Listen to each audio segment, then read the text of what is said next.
I love start with why, right? And so for me, it comes back to why are we applying this RTA function? Why are we trying to monitor what's happening?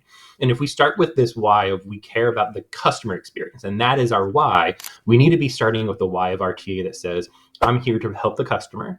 I'm here to optimize my staff and to provide us all and to help the employee.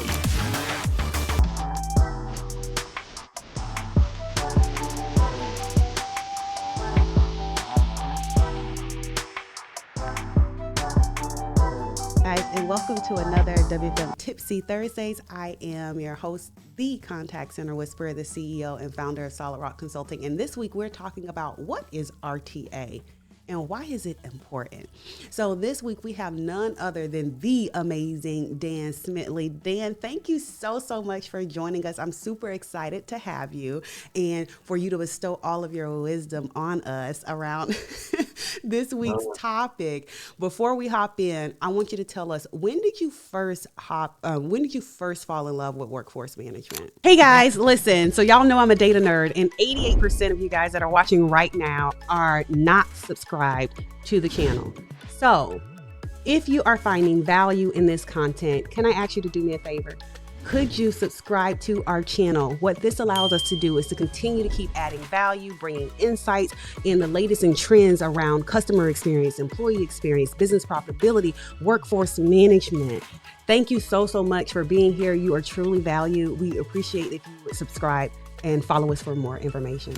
Yeah, I mean, I might be one of your few guests that actually says I'm not in love with WFM. So WFM for me is the conduit to be able to do what I love to do. So WFM is just a function. It's just kind of like the vehicle to get me there. What I love is investing in people. What I love is supporting people. What I love is being able to develop people. And I'm really good with spreadsheets. I'm really good with kind of strategic thinking. And so those skills have allowed me to be successful in WFM, which really has allowed me to go towards supporting, investing, developing, and caring for people. So WFM, it's great.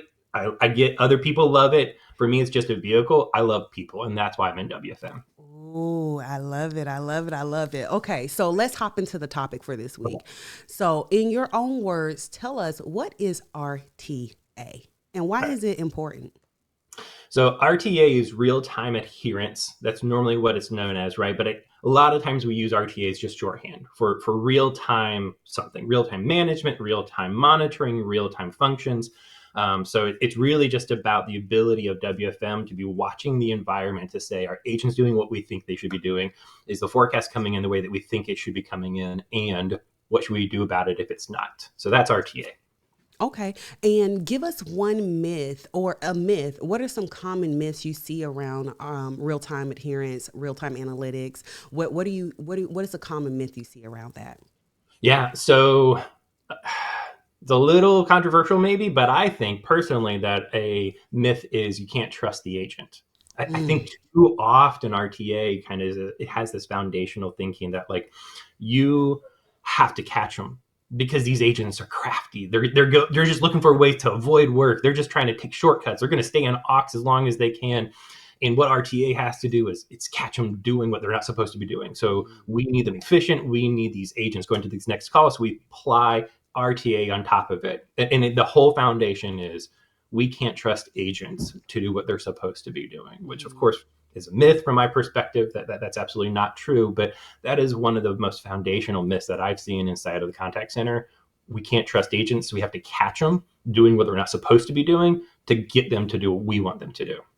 So, I love that thought because along the lines, I'm always saying without a good employee experience, you probably heard me say this 1,000 times. Without a good employee experience, your CX, without EX, your CX is trash, right? Or at best, it's lacking. So going along that same thought, how do we then change that narrative around having to catch the agent and build better culture, better experience to where we are looking at data, right? We're looking at the information, but we're still building culture and we're still building a good employee experience. Absolutely. For me, I love Simon Sinek. I love start with why, right? And so for me, it comes back to why are we applying this RTA function? Why are we trying to monitor what's happening? And if we start with this why of we care about the customer experience, and that is our why, then what we're going to do is we're going to push agents along because there's calls on hold, because we have to, improve our response time. Our average speed of answer is creeping up, and we've got to hit these SLAs. That's a fine customer experience, but it's kind of too singular, right? And if we have a why of we have to be efficient for our company, we want to return a solid investment. We want to make sure that we're optimizing this labor cost. That's a fine piece, but it's again too singular. What we need is a more holistic approach, and I think this kind of goes right in hand with what you're saying of we need to be starting with the why of RTA that says I'm here to help the customer. I'm here to optimize my staff and to provide a solid and to help the employee. Hey, transformative leader, listen, have you grabbed your copy of WFM Go Beyond? Go and grab your copy at WFMGoBeyond.com. WFM Go Beyond is sectioned into two sections. Section 1 is the foundation and the fundamentals of workforce management. The core 4, you've heard me talk about this: data gathering, forecasting, scheduling, intraday. But section 2 is the part that I get super excited about, especially for 2025, because we are pushing and encouraging and challenging leaders to go beyond and push into transformative impact. And section 2 is going to do that to help you understand how you tie your WFM strategy into your CX initiatives, your EX initiatives, and business profitability goals. So if you're an operational leader, executive, a WFM leader that has a operations efficiency goal, okay, you want to drive transformative impact, WFM Go Beyond is your resource. So go to WFMGoBeyond.com and grab your copy today. Bye. When I reach out, I'm not poking them and saying, get out of Ox. I'm not telling them you've been in ACW too long, stop being lazy and move on to that next call. I'm coming in to say, hey, we've got customers waiting. What's going on? How can I help? Can I connect you to a supervisor? Can I point you to a knowledge base that has the knowledge that you need? Because we have these other needs, because we have the customers waiting. So it's about starting with this more holistic approach. And when we approach the agent, we're not just saying because customers are waiting. We also come with because customers are waiting, I want to help you. I want to make sure that you have what you need so that this next call doesn't take as long and you can be efficient, you can feel comfortable, and you can feel supported in the next call. And even along those thoughts, right? Not only because the customer is waiting, but because Right. I don't want you just delayed and frustrated clicking Yeah. around for, Yeah. I've been an agent before. And so I'm thinking about knowledge bases when, they were just SharePoints and Right. having to Right. click around for 45,000 hours trying to find the right answer. If Yep. I'm as a supervisor or even as a workforce RTA, sitting there and seeing that an agent has been on a call for 45 minutes and the typical call is 5 minutes, right? Because 45 may be standard for a support call or technical call. But so we're talking about one, understanding what normal looks like, right? Exactly. And then second, if it's outside of normal, okay, how can I assist? How can I make sure that you're not on that call having a whole anxiety attack because you've been Yep. clicking around for 45 minutes and you cannot find the answer? How can I aid you from, Yep. creating a better employee experience? So yes, Absolutely. customer is super important. Without customers, we don't have a need for Right. employees. But I also want to make sure that you're not popping Prozac or is anxiety pills because you can't find the answer. You know that this is going to impact your quality, which is going to impact your performance, which is going to Mhm. impact your raises, which is going to impact your, it has a trickle down impact. Absolutely. So Absolutely. on those lines, I have another question for you. What is a tip or a strategy that you've seen work really well, or that you can give us Mhm. around managing RTA? I think the word that is resonating in my mind, which is not the tip I came in to this conversation to suggest, but what's resonating in our conversation is the tip and strategy of humility. I Mm. think if RTA can position themselves, if you as the WFM leader or wherever your position is, if you can have humility in approaching the agents, I think too often the RTA teams have this air of confidence and it comes across as arrogance. It comes across as big brother. Do this because I know it's best. Do this because we've told you you have to go to break here. You have to go to this training. This is how long you're allowed to do.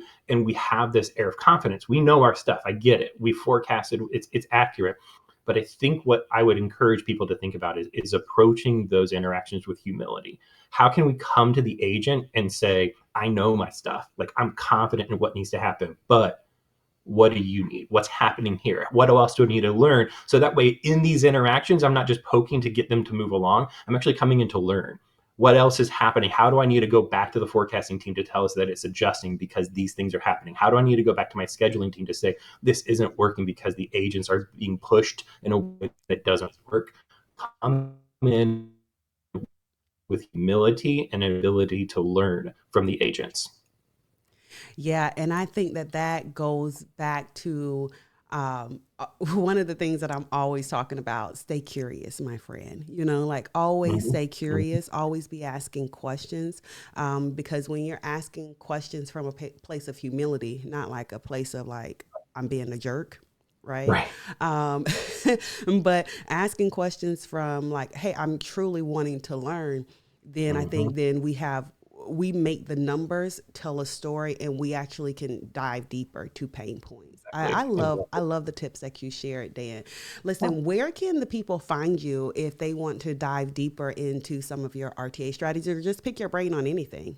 Absolutely. So my second home is LinkedIn. I'm there all the time, Monday through Friday. I'm posting content, putting out information, trying to help WFM leaders and analysts and specialists. So if you are interested in finding me, I'm on LinkedIn.com/in/Dan Smitly, or just search me Dan Smitly. Probably going to be the first one. I'll be the one with the green image. Colorful. It's very colorful. I'll be able to find me. But yeah, find me on LinkedIn. I'd love to connect. All right, so those are your tips for WFM Tipsy Thursday around RTA, why it's important, and I think some good common myths that Dan highlighted was, right, we're not here to catch you, right? That shouldn't be the premise. I'm not here to catch you, I'm here to support you. I love that thought. And then also, I loved how Dan talked about making sure that we're being curious, asking questions so that we can support the agent, we can support the employee so that we can get to the customer experience. I hope this tip was helpful. Until next time, go be great and make impact. See you next time.